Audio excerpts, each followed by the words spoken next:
오늘은 행하라 그러면 살리라, 이 제목으로 함께 말씀 나누도록 하겠습니다. 어제 저는 한인마트 앞에 가서요, 쌀 15파운드 3포대와 그리고 라면 20개짜리 쿠폰 한 장을 받아왔습니다. 내 돈 주고 산 건 아니고요. 뭐 누군가 모르지만 준다고 하길래 그냥 가서 받아온 거예요. 가끔 그 뉴스에 공중에 돈다발을 뿌리는, 저게 돈입니다. 이런 일이 있어요. 하늘에서 비가 내리는 게 아니라 지폐가 쏟아진다면 얼마나 좋겠습니까? 이런 일이 내 앞에서도 일어나면 좋겠어요. 지난 2016년에 서울광장 분수대 앞에 한 50대 여성이 현금 2,500만 원을 이렇게 뿌렸다 합니다. 이혼한 남편이 자꾸 뺏어가려고 그래서 그냥 이렇게 뿌리는 게 낫겠다 해서 그랬다고 합니다. 2018년에는요, 서울 강남의 그 유명한 클럽에서 어떤 사람이 1억의 현금을 뿌려서 경찰도 출동했다는 그런 기사도 있었습니다. 돈을 뿌리는 건 그 위법이 아니래요. 교통 흐름이나 이런 그 위험을 주지 않으면 자기 돈 가지고 자기가 못 쓴다는데 저는 문제는 없고요. 저렇게 주워가는 것도 그 소유권을 포기하고 뿌린 건 괜찮답니다. 근데 이제 실수로 흘린 걸 주워가면 이건 이제 절도죄가 된다고 그래요. 어제 누가 한인마트 앞에서 그냥 쌀푸대 이렇게 뿌린 건 아니고, 며칠 전에 한인신문에 그 광고가 있었어요. 코비드-19로 인해서 예수님의 행복, 사랑을 나누겠다 하면서요, 어려움을 겪고 있는 그 한인분들, 다민족분들에게 예수님 사랑을 나누고자 합니다 하고, 누가 있냐면 예수님의 사랑을 받은 자 올림. 대상자는 그 정부로부터 혜택을 못 받는 사람들 약 한 100여 명, 그리고 지원해 주겠다는 건 쌀 15파운드 3포, 그리고 라면 20개짜리 한 박스. 유례없는 코비드19로 인하여서 많은 사람들이 어려움을 겪고 있습니다. 정부는 발빠르게 대처하고 지원해서요, 웬만한 사람들은 거의 이전에 그 소득을 유지하는 것 같아요. 매달 그 2,000불씩 벌써 6개월을 지원해 주고요. 일자리를 못 구하는 학생들에게도 방학 기간에 1,200불씩 이렇게 지원을 합니다. 근데 이제 그 혜택을 받지 못하는 사람들도 있어요. 일단은 이제 그 전년도 수입 신고가 5,000불 이상이 되어야 하는데, 그러지 못한 사람들도 있고요. 캐시샵을 했거나, 아니면 또 비자 진행하신 분들도 좀 조심스러워하는 것 같아요. 그러니까 이제 정부가 이렇게 혜택을 주지만 여기 이제 사각지대도 있는 거지요. 그래서 이렇게 그늘진 곳에 햇볕을 비추어 주는 것, 그것은 자발적인 구제와 나눔인데, 바로 이제 이 어려운 시기에 그 예수님의 행복과 사랑을 나누어 주겠다. 이제 그런 이벤트였던 겁니다. 어제 저도 그 정부 베네핏을 이제 받지 못해서 대상이 되긴 하지만, 또 목사가 도와주지 못할 망정 이렇게 도움받기가 좀 아니겠다 싶었는데, 이게 행사를 광고해 준 그 신문사 그 발행인이 이제 저를 이렇게 추천해 주어서 저도 이렇게 받으러 간 겁니다. 어려울 때에 돕는 일은 정말 어제 가봐서 이렇게 있더라고요. 정말 필요한 일입니다. 한국에서도 그 미자립 교회들, 어려움 겪는 사람들을 돕기 위하여서 그런 나눔 운동이 있었는데, 정말 뜻깊은 일이죠. 우리도 그랬으면 좋겠다, 우리 교회도 그렇게 도와줄 수 있으면은 좋겠다 하는 생각은 들었는데, 이렇게 이제 우리는 그런 형편이 안 되는 것 같아요. 그래서 참 아쉽고, 그렇지만 우리는 못해도 누군가는 우리 결과에서도 그런 나눔과 구제와 섬김의 활동이 있으면 참 좋겠다고 생각했었는데, 누구라도 예수님 사랑으로 좀 이 어려운 시기에 서로 격려하고 도와주면 좋겠다 싶었는데, 예, 바로 이분들이 이제 그 일을 한 거지요. 얼마나 들었을까? 쓸데없는 호기심이 발동했는데, 한, 5, 60불 정도에서 100사람이면 한, 5, 6천 불 정도 들었겠다, 싶기도 하고요. 5천 불 가지고 가장 의미 있는 일을 하면 뭘 할 수 있을까? 또 그런 생각도 해보았습니다. 아무튼 예수님 사랑을 받고 그 사랑을 어려운 이웃들에게 나눠주겠다 한 이제 저분들을 보면서요, 사마리아 사람들이 생각난 거예요. 우리가 보통 이제 선한 사마리아인이라고 하는데, 실존 인물은 아니고요. 예수님 그 비유에 나오는 등장인물입니다. 이 이야기는 믿는 사람들, 믿지 않는 사람들까지도 알고 있을 만큼 널리 알려진 이야기입니다. 그래서 굳이 다른 설명이 필요 없을지도 모르겠어요. 다 알고 있는 설명이 필요 없는 그런 내용을 설교하는 게 어차피 알고 있으니까 굳이 잘 준비하지 않아도 되니까 좀 쉬울 수도 있겠고, 아니면 알고 있는 것을 알고 있으니까 잘 듣지 않을 것 같아서 또 설교가 더 어려울 수도 있을 것 같아요. 아무튼 이제 여러분들이 지금 이 스토리가 예수님 비유 가운데 이제 누구냐 하는 것을 이렇게 대입해 보는 것도 좋겠지만, 그 이전에 여러분들이 예수님께 그 질문하는 율법 교사가 되어서 예수님께서 주신 말씀을 새겨 들을 수 있으면 좋겠습니다. 자, 오늘 본문의 말씀으로 한번 살펴보겠습니다. 누가복음 10장 25절에서 37절까지의 내용인데요. 크게 그 둘 파트로 나눠볼 수가 있겠습니다. 25절에서 28절까지는 율법교사가 질문하고 예수님이 대답하시는 거예요. 그 주제는 영생입니다. 어떻게 해야 영생을 얻을 수 있습니까? 하는 질문이고요. 예수님이 다시 되묻고 율법교사가 대답하자 옳다. 네 대답이 옳다. 그리고 이를 행하라. 그러면 살리라 하고 말씀하세요. 다음으로는 29절에서 37절까지인데요. 율법교사가 질문하거든요. 누가 내 이웃입니까? 그러자 예수님이 한 비유의 말씀을 들어서 누가 이웃인지를 설명하고요. 그리고 결론은 그래요. 너도 이와 같이 하라는 겁니다. 여기 이제 25절에서 18절과 29절에서 37절의 말씀, 그 결론적인 이야기를 그 붉은 글씨로 기록했는데요. 뭐냐면 이를 행하라는 거예요. 이와 같이 하라는 겁니다. 그러니까 영생을 얻는 방법에 대하여서 예수님은 두 번에 걸쳐서 행하라고 강조해서 대답하시는 거예요. 자, 그런데요, 우리의 짧은 소견으로 보면 이 예수님께서는 그 정말 중요한 그 질문에 대하여서 엉뚱한 대답을 하시는 게 아닌가 싶어요. 우리가 아무리 무식해도요, 구원 얻는 것은 행함으로 얻는 게 아니라는 것쯤은 알고 있습니다. 우리가 믿음으로 구원받지 뭘 행해서 영생을 얻는 거 아니라는 거예요. 그렇다고 누가 예수님께 예수님 그거 아니잖아요, 이렇게 이제 따져 물을 사람이 없지요. 감히 예수님께 누가 예수님 그거 맞아요? 이렇게 물어볼 수 있겠습니까?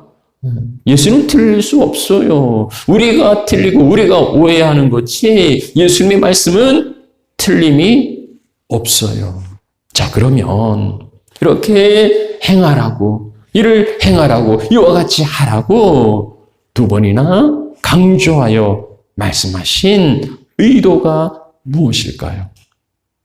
그렇게 행하라고 말씀하시는 이유는 무엇일까요? 자, 우리가 조금 더 이 말씀을 깊이 살펴보도록 하겠습니다. 자, 먼저 25절에서 29절까지 말씀이에요. 율법교사의 질문과 예수님의 대답이 나옵니다.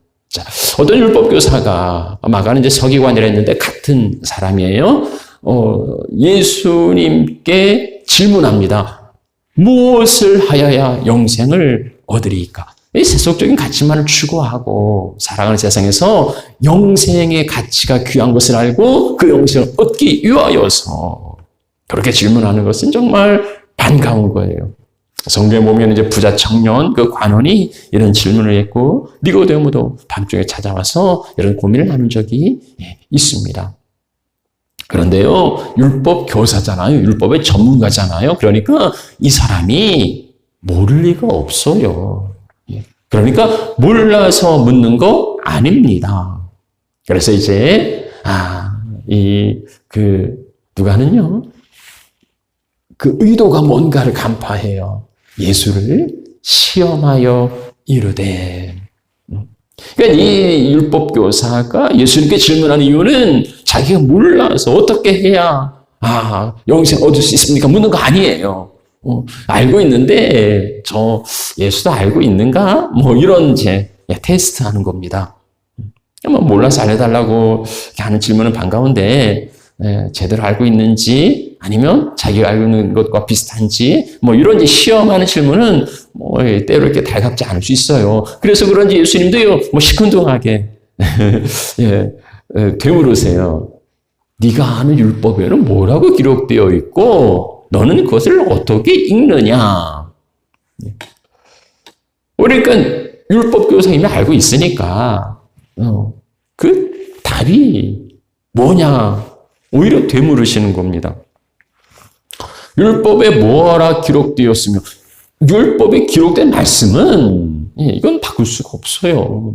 이미 완성된 기록되어 있는 거지요. 자, 그런데요, 너는 어떻게 읽느냐? 그것을 읽는 것은 다를 수 있어요. 물론 뭐 글씨를 읽는 건 똑같죠. 그런데 그 읽은 것을 내가 받아들이는 것은 다를 수 있다는 거죠. 여러분은 성경을 어떻게 읽습니까? 뭐 소리내서 읽는다고, 뭐 눈으로 읽는다고 그런 의도의 질문이 아니고, 당신은 성경을 어떻게 읽습니까? 하나님 말씀으로 읽는 건지, 아니면 내가 원하는 정보를 찾아내기 위하여 읽는 건지, 이도저도 아니면은 어쩔 수 없는 의무감으로 읽는지, 아니면 뭐 심심풀이로 읽는지, 그러니까 어떻게 읽는가, 어떻게 받아들이는가는 정말 중요한 이슈인 거예요. 율법교사는요, 이 예수님 질문에 자기가 알고 있는 바라 막힘없이 대답을 합니다. 그것은 뭐냐면 마음을 다하고 목숨을 다하고 힘을 다하고 뜻을 다하여 주 너희 하나님을 사랑하고 또한 네 이웃을 내 자신과 같이 사랑하라 하였습니다. 두 가지를 말하고 있죠. 하나님 사랑은요, 신명기 6장 5절의 인용인데요. 10계명 1계명에서 4계명까지 하나님께 대한 계명을 요약한 거예요. 신명기 6장의 말씀, 특히 율법 교사들은요, 익히 알고 있고 그것을 옷술이나 아니면은 뭐 이마나 뭐 이런 데 기록하고 그 말씀을 부착하고 다녔던 거예요. 그리고 내 이웃을 내 자신같이 사랑하라. 레위기 19장 18절에 나오는 말씀인데요. 10계명의 나머지 5번째에서 10번째까지 계명을, 대인 계명을 요약한 겁니다. 그러니까 10계명 크게 두 가지예요. 하나님 사랑하고 이웃 사랑하라 하는 겁니다. 율법 교사의 대답을 들으신 예수님은요, 야, 옳다고 인정해요. 칭찬해요. 그리고 이를 행하라. 그러면 살리라. 신명기는 구원 얻은 백성들이 어떻게 살아가야 하는지를 말씀하시는 내용입니다. 유대인들은요, 이미 선민이고 하나님의 택함받은 자녀들이라고 그들은 굉장히 자부심을 갖고 있었습니다. 특히 율법교사는 그 선민들이 하나님의 말씀을 가르치는, 어떻게 살아야 하는지를 가르치는 사람이에요. 그러니까 어쩌면 율법교사가 어떻게 하여야 영생을 얻을 수 있습니까? 라고 묻는 것은 그 영생을 얻은 사람이 어떻게 살아가야 하는지, 그래서 어떻게 그 구원을 이루어가야 하는지를 질문한 것으로도 볼 수 있고요. 그래서 예수님도 그 율법교사에게 어떻게 살아야 하는지를, 그래서 이를 행하라, 그러면 살리라, 어떻게 살아가야 하는지를 예수님이 가르쳐 주시는 거예요. 행하라, 그러면 살리라. 그렇게 살아야 한다는 겁니다.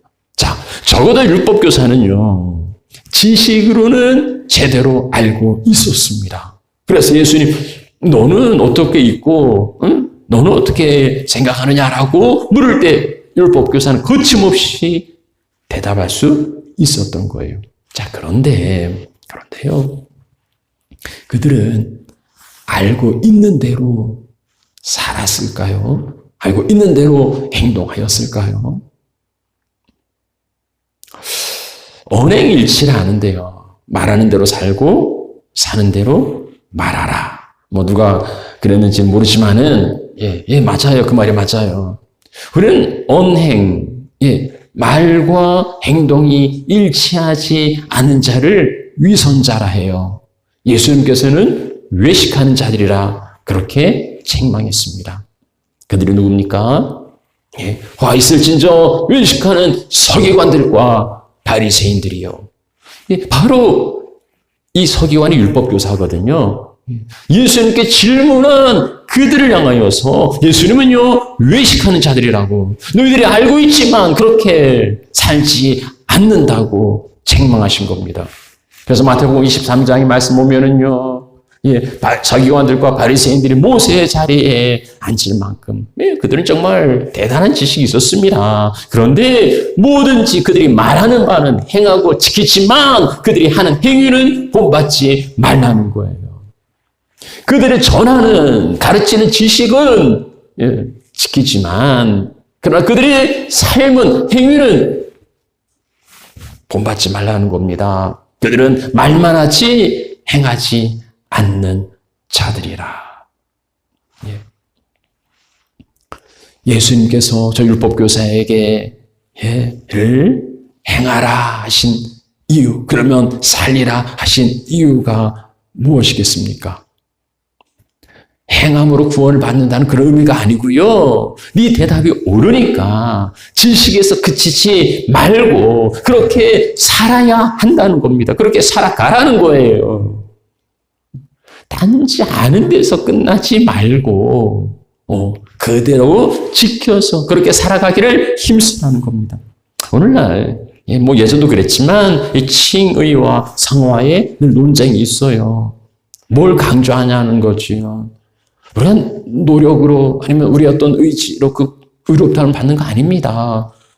그렇죠. 예수 그리스도의 그 십자가의 보혈로 우리가 칭의 의롭다함을 받아요. 그래서 이 구원을 취소할 수 없어요. 자, 그런데 이제 취소될 수 없고 흔들 수 없는 구원을 받았으니까 이제 뭐 어떻게 살아도 괜찮고 그래서 뭐 대충 살다가 천국 가면 그만이라고 이런 생각을 가지고 성화의 삶을 게을리해야 한다는 겁니다. 그러면 거룩이 되어지는 그 삶을 게을리한다면 그 사람이 정말 의롭다함을 받은 건가? 라고 질문해 볼 수 있는 거지요. 우리가 믿음으로 구원을 받았으니까 우리에게 주신 그 구원이 귀하니까 그 믿음에 합당하게 살아가려고 하는 그 경건한 삶의 노력이 따라야 한다는 겁니다. 예수님께서는 바로 그 부분을 이야기하고 있는 거예요. 행하라, 살리라. 그렇게 행하여야 산다는 겁니다. 자, 예수님의 이 말씀하시는 의도를 이 율법교사가 알았을까요? 예수님께서 말씀하신 의도를 알고 양심의 가책이 느껴졌다면 그렇군요. 내가 알고 있었지만 행하지 못했네요. 이제부터는 이 말씀 따라서 내가 행해야 되겠습니다. 뭐 이렇게 인정하고 돌아가야 하는 거 아닙니까? 그런데 이 율법교사는 또 다른 질문을 던집니다. 그게 뭡니까? 그러면 내 이웃이 누굽니까? 그러면 내 이웃이 누굽니까?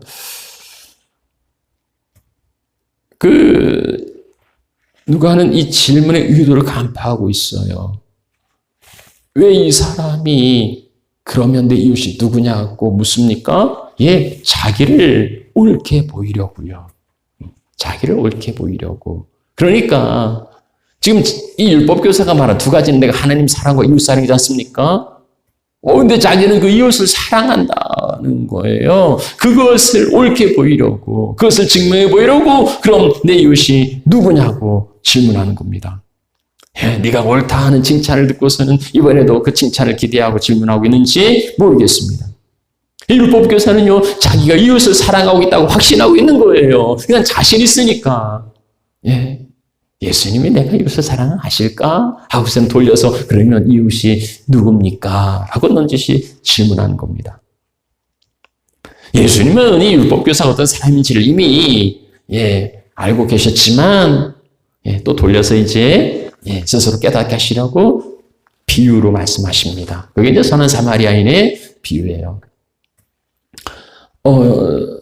예루살렘에서 어떤 사람이 예루살렘은 이제 높은 성이거든요. 해발 한 700m 정도 된다고 그래요. 근데 여리고를 내려가다가 왜 내려간다고 했냐면 여리고는 그 해저 한 400m 되는 굉장히 이 차이가 큰 거죠. 그러니까 이제 가파른 거예요. 험한 길이에요. 그러다 보니까 길이 가파르고 험하다 보니까 강도들이 출몰하곤 했습니다. 어떤 사람이 예루살렘에서 여리고 내려가는데 강도를 만났습니다. 그래서 이 강도는 이 사람의 이 여행자의 가정을 다 빼앗고 심지어 옷도 벗기고 두들겨 패서 거의 죽게 된 거예요. 이 여리고 내려가다가 강도를 만나서 모든 걸 다 잃어버리고 심지어 이제 목숨도 잃게 될 정말 위험에 처해 있는 겁니다. 자, 이제 여기에 여기 이제 등장인물이 있습니다. 첫 번째와 두 번째 등장인물은 제사장과 레위인이에요.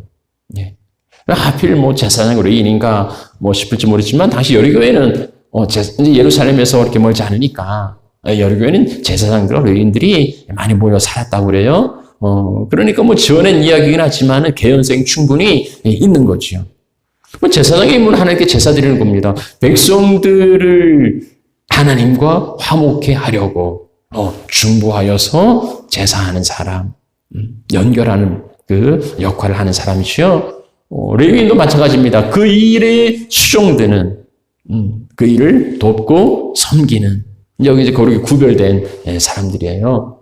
종교인들이고요. 그러니까 하나님과 백성들을 연결 지으니까 그만큼 하나님과 백성들도 사랑하는 이런 사람들이었겠지요.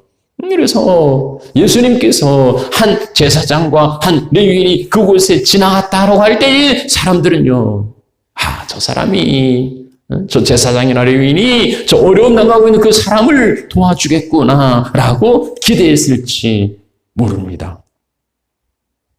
그런데요, 이들의 반응은 뭡니까? 이제 이들이 성전에서 봉사를 마치고 자기 집으로 내려가는 그런 길이었을 거예요. 업무를 마치고 참 은혜 많이 받고 하나님께 제사 드리고 백성들을 교제하고 은혜 충만하게 찬양을 부르면서 이제 자기 집으로 내려가고 있는 이런 모습을 그려볼 수 있겠죠. 근데 이들의 반응이 뭡니까? 이 둘 구절 보면은요, 마지막 글자 하나만 틀려요. 똑같이 기록합니다. 그를 보고 피하여 지나가고, 그를 보고 피하여 지나가되. 못 본 게 아니에요. 그냥 못 보고 지나친 게 아니고 보긴 했어요. 발견했습니다. 그런데 피하였어요. 그리고 지나가 버렸습니다. 이제 원문의 의미는 그 반대편으로 돌아가다, 다른 길로 피하여 지나가다, 이런 이야기입니다. 봤는데요, 무슨 이유인지는 모르겠어요. 그 이유는 안 나왔고, 그냥, 그를 보고 피하여 지나갔다. 이렇게, 말씀하고 있습니다. 참 실망을 너무 분노스럽지요. 세 번째 등장인물은, 사마리아 사람이었습니다.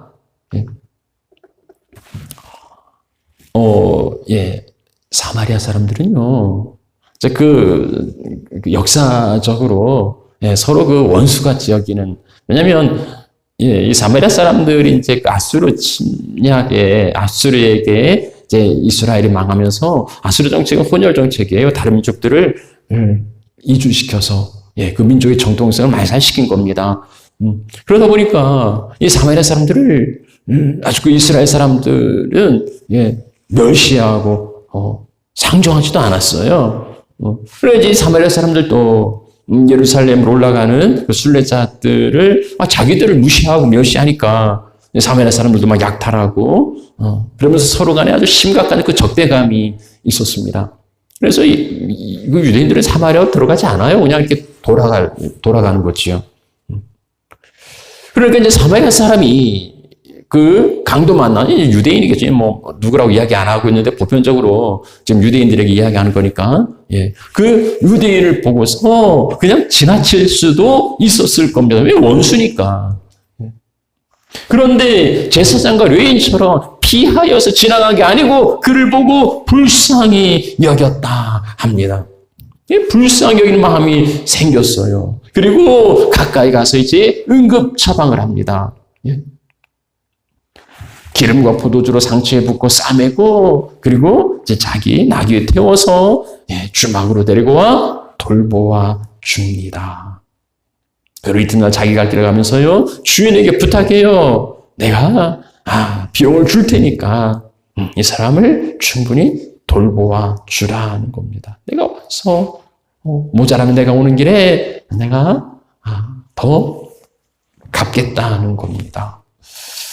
앞서 제사장과 레위인에 대한 그 분노는 이 사마리아 사람의 선행을 보면서 감동으로 바뀔지 모르겠어요. 참 이런 사람도 다 있구나. 모범 시민상을 줘야 된다. 뭐 이렇게 추천할지도 모르겠습니다. 이제 그러면서 여기까지 예화를 설명하면서 질문해요. 네 생각에는 이 세 사람 중 누가 강도 만난 자의 이웃이 되겠느냐? 뭐 주관식도 아니고 뭐 사지선다도 아니고 이 셋 중에 하나인데 이걸 모르겠어요. 이 대답 못할 사람이 누가 있습니까? 뭐 여러분들에게 묻는다면 여러분 뭐 누구라고 대답하시겠습니까?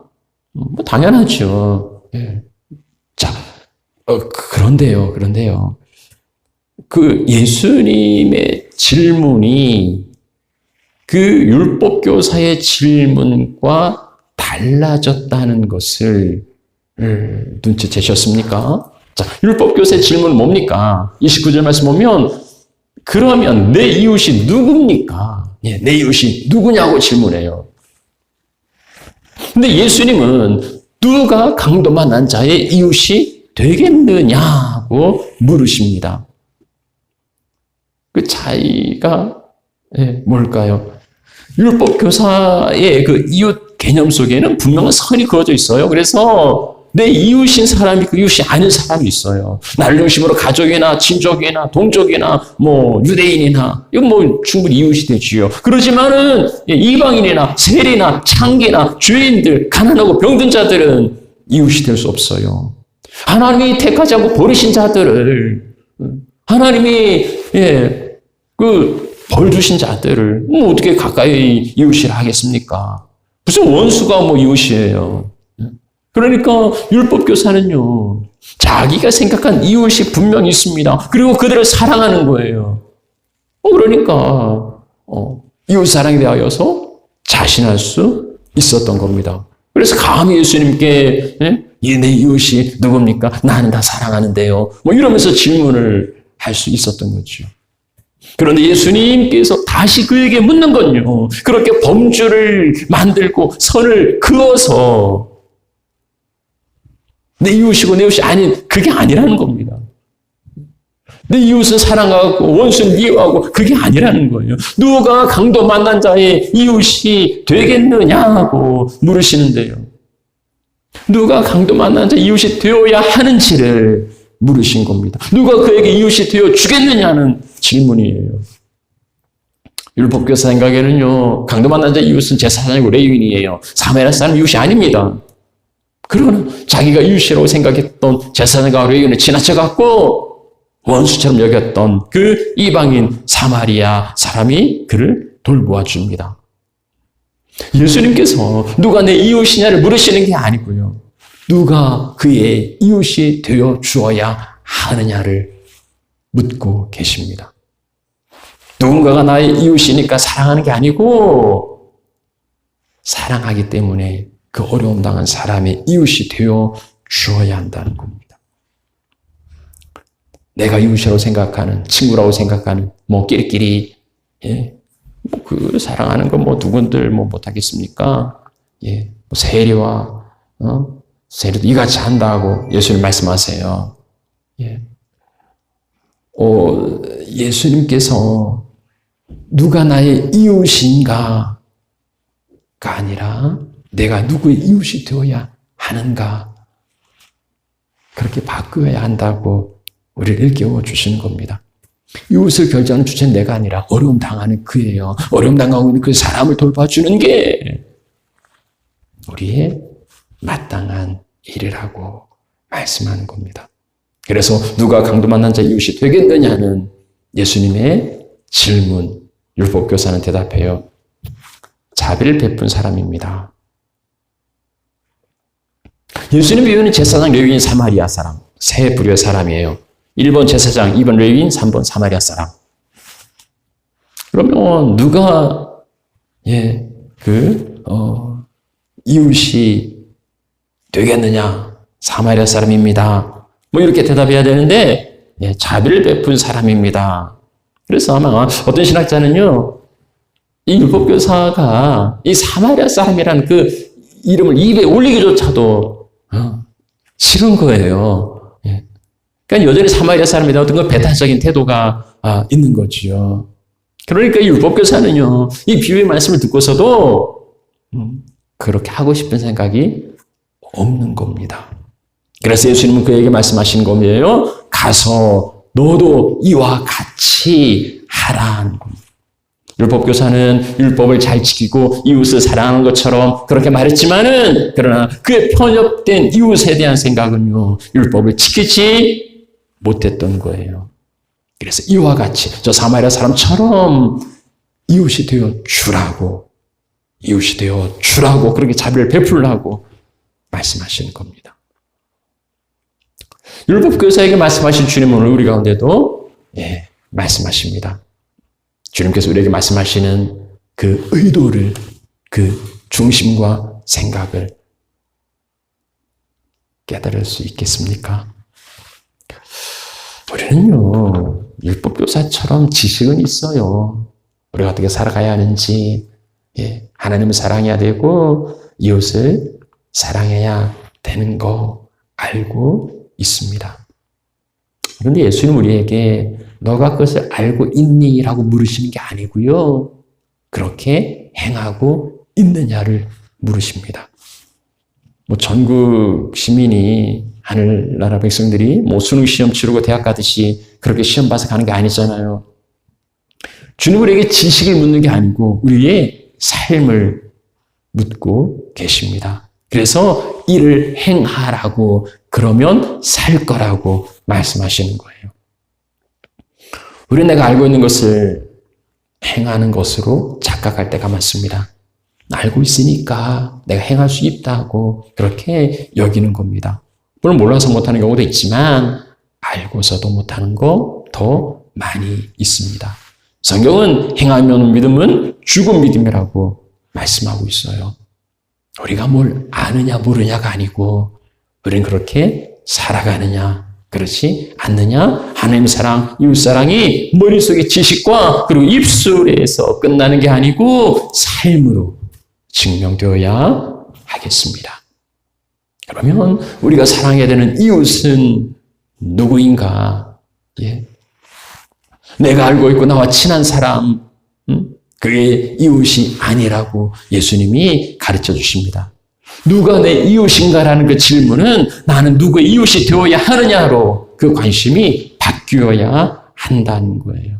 내가 알고 있는 사람, 나에게 도움을 주고 나하고 친밀한 사람, 그가 이웃이 아니라 나의 도움이 필요로 한 사람, 그가 이웃이라는 겁니다. 세상에는 강도 만난 사람들 얼마나 많이 있는지 모릅니다. 때로는 강도가 되기도 하고요. 때로는 강도 만난 사람처럼 그렇게 고통을 받기도 합니다. 강도 만난 자를 바라보면서 어떤 사람은 제사장처럼 지나치기도 하고요. 예, 레위인처럼 피하여 가기도 합니다. 그러나 제사장과 레위인이 강도 만난 자를 보고서 피하여 갔을 때에 뭐 그랬겠죠. 뭐 굳이 내가 아니더라도 다른 누군가가 저 사람 뭐 도와줄 수 있지 않겠나. 나는 형편과 상황이 안 되지만은 그래도 누군가는 뭐 나중에라도 도와주어야 된다고.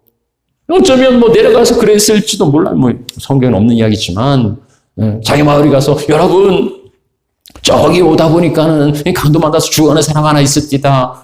가서 도와야 줘야 되지 않겠습니까? 뭐 이리 광고했을지도 모르겠어요.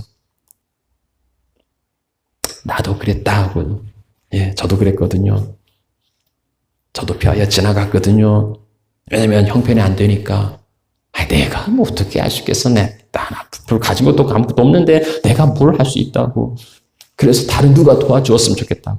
우리 교회가, 이 작은 교회가 뭘 할 수 있겠어? 좀 큰 교회가 좀 도와줄 수 있으면 좋겠다고. 왜 그 큰 교회들은 형편과 상황이 되면서도 왜 하지 않는지 모르겠다고. 하나님께서는요, 그게 율법교사 생각이라고, 예, 그렇게 말씀하십니다. 여건과 형편이 아니라 피하여서 지나친 마음이 없는 게 아니냐고 물으십니다. 가서 너도 이와 같이 하라. 말씀에 순종하여서 주님께서 보여주시니 주님께서 우리 가운데 강도 만난 자들, 아파 신음 많은 자들을 보여주지 않습니까? 그들의 이웃이 되겠다고. 대단한 거 아니어도요. 예, 아픔과 상처를 공감하고 싸매어 줄 수 있는 그렇게 결단하는 우리 사랑하는 하나님 가족 식구들 그리고 우리 교회가 되면 좋겠습니다. 이를 행하라. 그러면 살리라. 그렇게 행하는 것이 우리의 살 길이기 때문입니다. 우리 함께 찬양 드리죠. 찬송가 503장입니다. 세상 모두 사랑 없어 냉랭함을 아느냐